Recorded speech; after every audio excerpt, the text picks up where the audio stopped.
My name is Kate, and I have a story that I wrote. It's called Thorns and Roses, and it's actually my life story. I'm going to read it now. The unique thing about roses is that they're associated with love and beauty. The rose also provides food for bees and insects.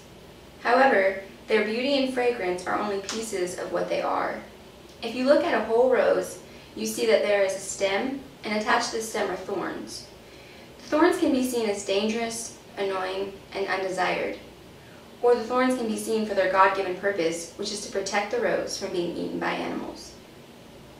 The last important thing to know about a rose is that the thorns develop first, followed by the bud, and then the flower. The thorns grow sharper and longer depending on the strength of the fragrance and the size of the flower. By the time the rose goes through all of its stages, it's ready to fulfill its purpose. As a child, I always believed in the magic of a rose. I also knew that it was magnificent in its beauty, but I hated it for its thorns. This is sometimes how we humans view life. We always want what looks good, but if it has something hard attached to it, we'd rather settle on something that is without pain or thorns, or avoid it until it begins to cloud our thoughts and ability to make sound, righteous decisions. My particular attitude about thorns was influenced by a series of unprecedented and unwanted events that took place starting when I was a young child. Divorced parents at age 8 was where my first set of thorns developed. My most vivid childhood memory is of my dad sitting in a chair, sorting through his belongings and sobbing. He was sobbing so hard from a broken heart that he couldn't even look up to answer my question. I'm his only baby girl. The pain is deep. The divorce continued to worsen until the storm ended years later. This is where I learned to be afraid of marriage. The second set of thorns came from abuse starting at age 9. I had a new stepfather. He was a familiar face growing up. Little did I know about the sin that had settled deep into his soul. I watched my loving, glowing mom dwindle into a manipulated, controlled robot who refused to acknowledge the anger that had sprouted inside her and seeped out into her other relationships and daily life. His sin also overflowed into my life, shattering my innocence, ripping away my joy, and violating my pure soul.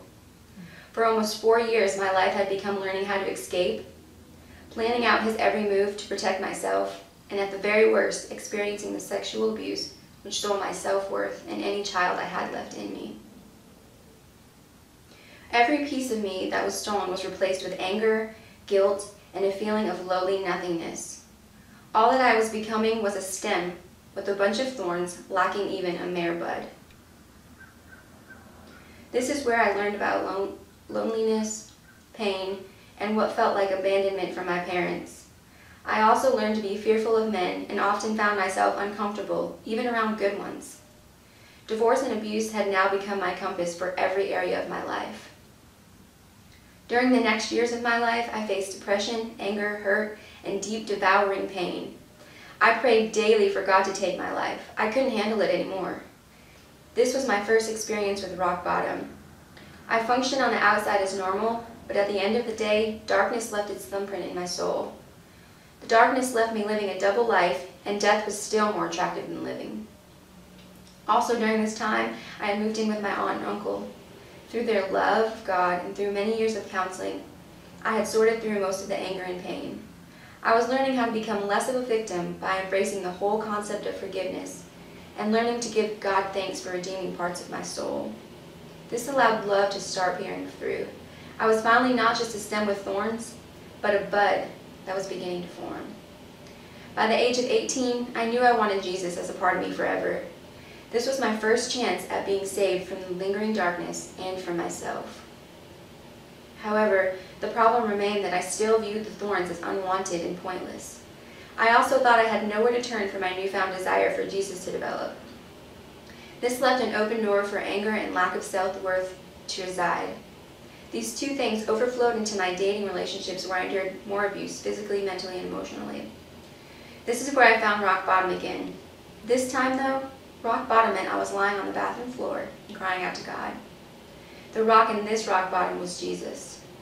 This was the second chance for life. This is where I chose Jesus once and for all. This is also where he drew me to church, a place where I could learn, grow, and heal through his living word and through the love of his people. There are verses all throughout the Bible about God being our rock.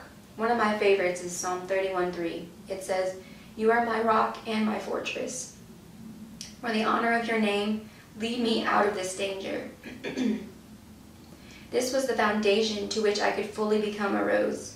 This is where I began to learn that thorns in my life are my protectors. They protect me from past, present, and future sins, whether the sin is my own or from others. The thorns also represent moments in time that push me to recognize genuine godly forgiveness, godly love, and godly purpose. The events symbolize the redemptive power of God.